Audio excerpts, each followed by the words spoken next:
Magandang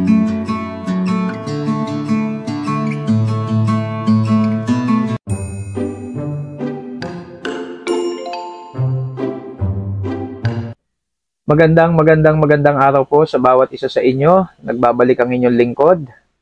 At muli, salamat sa inyong lahat na sumusubaybay sa ating mga maigsing talakayan. Magbabahagi po uli ako ngayon ng konting kaalaman at gabay sa ating pang-araw-araw na buhay. Pamagatan po natin itong problems in, problems out. Alam nyo mga minamahal, lahat po tayo ay hindi exempted sa problema. Kahit pa pastor yan, kahit pa presidente, sino mang tao, pinakamayaman, pinakamahirap, lahat tayo ay dumadana sa mga suliranin. Magbibigay lang po ako ng ilang tips patungkol sa salitang problema. Una po, lahat ng problema ay may solusyon. Okay, yan po ang tiyak. May problema ka, may problema ako, malaki, maliit, marami, konti. Lahat po yan ay may solusyon. Minsan matagal ang solusyon, minsan mabilis. Pero tiyak po may solusyon. Pangalawa, lutasin ang problema sa pamamaraan ng Diyos, hindi sa sariling kaparaanan. Alam naman natin yung Proverbs 3:5-6, magtiwala tayo sa Diyos, hindi sa sarili nating pamamaraan o kakayanan. Hingin natin ang tulong ng Diyos sa mga bagay na ating kinakaharap. So lahat ay may solusyon sa problema, lutasin ang problema sa pamamaraan ng Diyos, hindi sa sariling kaparaanan. Pangatlo, sa mga suliranin na ating kinakaharap, maging kalmado po tayo lagi at huwag pabigla-bigla. Importante po yun. Kasi kadalasan pagka puro bigla ang ginagawa mong action ay nadadagdagan lang ng panibagong pagkakamali. Next, pagdating sa problema, huwag tayong humanap ng solusyon na magdudulot lang ulit ng panibagong problema. Ika nga, don't find solution that will bring another problem. So, dapat pag sinabing solusyon, nalutas ang problema, hindi lumaki. Okay? So, tandaan po natin yan. Hindi lamang yon, pagdating sa problema, maglatag tayo ng iba't ibang solusyon. Hanapin ang pinakaangkop sa sagot ng problema. Pag hindi malulutas sa problem, solution 1, may solution 2 tayo. Pag hindi kaya ng 2, solution 3. Yung talagang pinakaangkop na solusyon doon sa ating problema.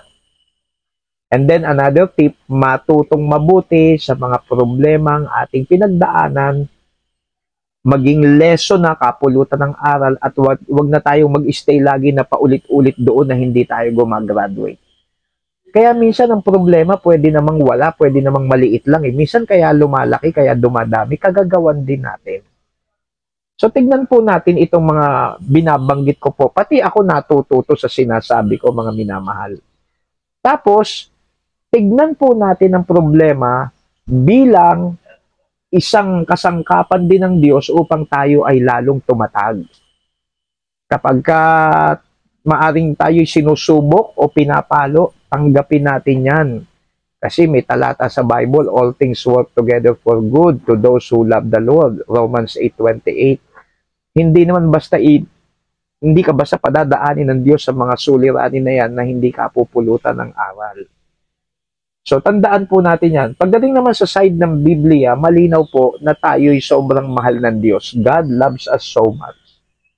So, wala pong question sa pag-ibig ng Diyos. Kahit may suliranin ka, mahal na mahal ka ng Panginoon. Gusto ka niyang tulungan. Pangalawa, sabi sa 1 Peter 5:7, ang Diyos ay kumakalinga. Gusto ka niyang tulungan, ayaw ka niyang iwanan. Yun ang maganda sa Diyos. Pangatlo, sabi sa Hebrews 13:5, hindi kita iiwanan man o pababayaan man. Meron tayong kakatuwang bilang mananampalataya na tutulong sa ating suliranin. Sabi ng Jeremiah 32:27, behold, I am the Lord, the God of all flesh, is there anything too hard for me? Meron bang bagay na anuman daw na mabigat o mahirap sa Panginoon? Wala. Yung problema natin, sisiw lang sa Panginoon.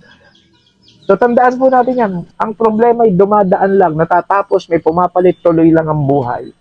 Magwawakas po ako sa katagang ito. If God is big, then your problem is small. If your problem is big, then God is small. Mamili ka.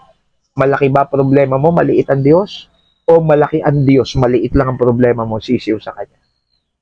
So hanggang sa muli, mga kapatid, mga tagasunod natin, ito po ang inyong lingkod, Nagsa-sign out na ang Peking Kano.